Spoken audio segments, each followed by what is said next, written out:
Assalamualaikum warahmatullahi wabarakatuh. Saya ucapkan selamat datang dan bergabung kepada seluruh mahasiswa pada perkuliahan ilmu negara. Pada perkuliahan ini kita akan membahas tentang ilmu negara dalam hubungannya dengan ilmu politik dan ilmu kenegaraan. Baiklah, kita membahas yang pertama terlebih dahulu berkaitan dengan ilmu negara dalam hubungannya dengan ilmu kenegaraan. Di sini ada beberapa istilah yang berkaitan dengan ilmu kenegaraan, yang mana istilah-istilah ini menentukan bagaimana suatu ilmu yang berkaitan dengan negara ini disusun dan ditemukan oleh para ahlinya. Baiklah, kita masuk kepada yang pertama, yaitu Beschreibende Staatswissenschaft. Ini merupakan bahasa asing. Jika ada kesalahan dalam pengucapan, saya mohon maaf.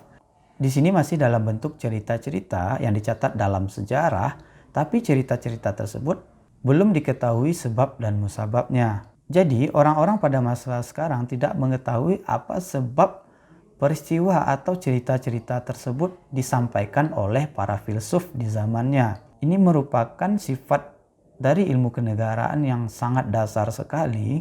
Berkaitan dengan sifat ilmu kenegaraan ini, kita contohkan pada zaman Plato. Pada perkuliahan sebelumnya kita sudah membahas berkaitan dengan pandangan Plato tentang negara, yang mana peristiwa-peristiwa yang digambarkan pada zaman tersebut masih dalam bentuk cerita-cerita. Di sini belum ada analisis-analisis tertulis yang membahas tentang ilmu yang berhubungan dengan negara. Selanjutnya kita masuk kepada sifat ilmu kenegaraan yang kedua, yaitu Theoretische Staatswissenschaft. Jika dibandingkan dengan sifat ilmu kenegaraan sebelumnya, yang mana sifat ilmu kenegaraan tersebut masih dalam bentuk cerita ataupun peristiwa-peristiwa yang deskriptif, sifat ilmu kenegaraan di sini sudah lebih maju dibandingkan dengan sifat ilmu kenegaraan sebelum ini. Sifat ilmu kenegaraan ini sudah mengadakan analisa-analisa, yang mana dalam analisa-analisa tersebut sudah memisahkan ilmu kenegaraan berdasarkan ciri-ciri khusus. Dengan adanya penyelidikan dan penyajian data dalam bentuk sistematis dan dalam satu kesatuan yang teratur, maka inilah yang disebut dengan ilmu pengetahuan yang sebenarnya. Seperti yang kita pelajari pada perkuliahan sebelumnya, bahwa suatu ilmu pengetahuan itu terbentuk dari pengamatan, penyelidikan, dan pengolahan data atau analisis-analisis yang nantinya disajikan dalam bentuk hasil penelitian yang sistematis dan teratur. Selanjutnya kita masuk kepada sifat ilmu kenegaraan yang ketiga, yaitu Praktische Staatswissenschaft. Ini merupakan sifat ilmu kenegaraan lanjutan, yang mana di sini lebih menekankan kepada praktek dari hasil penelitian ataupun hasil penyelidikan yang sudah dilakukan. Hal ini dapat bermanfaat untuk penyempurnaan bentuk negara atau sistem pemerintahan di dalam suatu negara. Tentunya suatu negara itu memiliki cita-cita untuk menyempurnakan sistem ketatanegaraannya. Nah, dari ketiga ilmu pengetahuan yang berkaitan dengan kenegaraan ini, dapat kita simpulkan bahwa ketiganya tersebut memiliki hubungan yang sangat erat dan tidak dapat dipisahkan satu sama lain. Mengapa demikian? Karena untuk mempraktekkan suatu ilmu yang berkaitan dengan kenegaraan, tentunya kita harus tahu dulu berkaitan dengan dasar-dasarnya, yaitu melalui cerita-cerita atau peristiwa-peristiwa yang ada di dalam sejarah.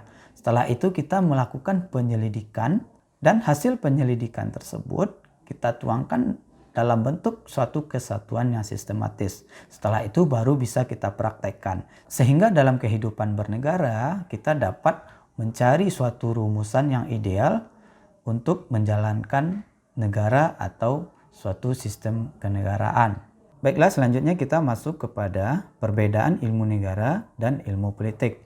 Di sini kita membahas tentang hubungan ilmu negara dengan ilmu politik berdasarkan perbedaannya. Baiklah, kita baca yang pertama. Ini merupakan pendapat Hermann Heller. Yang pertama, sarjana menganggap ilmu politik sebagai suatu ilmu pengetahuan yang praktis yang ingin membahas keadaan dalam kenyataan atau realistis. Sedangkan ilmu negara dinamakan ilmu pengetahuan yang teoritis yang sangat mementingkan segi normatif. Nah, dapat kita lihat di sini suatu perbedaan yang nyata bahwa ilmu negara itu sifatnya teoritis, sedangkan ilmu politik itu sifatnya praktis, yaitu praktek.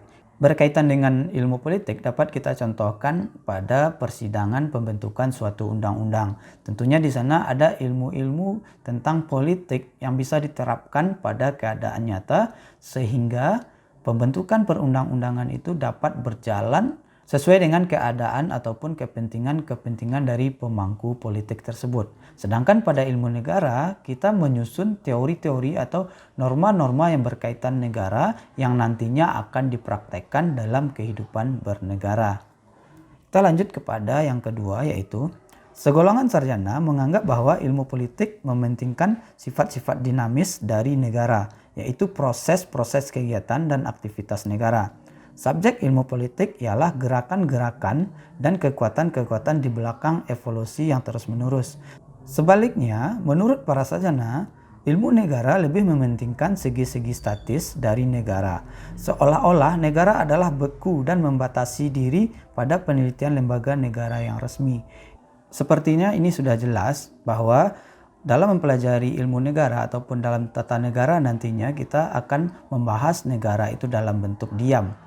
Sedangkan pada ilmu politik itu sifatnya dinamis karena di dalamnya ada upaya-upaya nyata yang dilakukan oleh pejabat yang berwenang berkaitan dengan perubahan-perubahan aturan ataupun yang lainnya dalam penyelenggaraan negara. Sedangkan dalam ilmu negara itu sifatnya hanya diam, hanya dalam bentuk struktur. Kita contohkan dalam Undang-Undang Dasar itu MPR, Presiden, DPR, dan badan-badan ataupun lembaga-lembaga lainnya. Perbedaan selanjutnya adalah ilmu negara dianggap lebih tajam konsep-konsepnya dan lebih terang metodologinya, tetapi ilmu politik dianggap lebih konkret dan lebih mendekati realitas. Ini juga berkaitan dengan sifat normatifnya ilmu negara dan sifat praktisnya dari ilmu politik tersebut. Kita masuk kepada yang terakhir.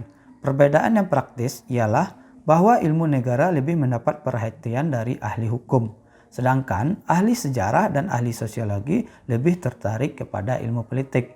Ini hanya mengacu pada peminatan saja, walaupun sebenarnya ilmu negara itu bisa dipelajari oleh orang ilmu politik ataupun orang ilmu hukum. Tapi pada kenyataannya ketertarikan ini lebih condong kepada ilmu hukum dalam mempelajari ilmu negara. Sedangkan ilmu politik lebih condong itu menarik perhatian dari ahli sejarah dan ahli sosiologi. Baiklah, demikian perkuliahan pada kesempatan kali ini. Mohon maaf jika ada kesalahan dan semoga kita dapat mengambil kesimpulan dan dapat mengaitkannya dengan perkuliahan-perkuliahan sebelumnya.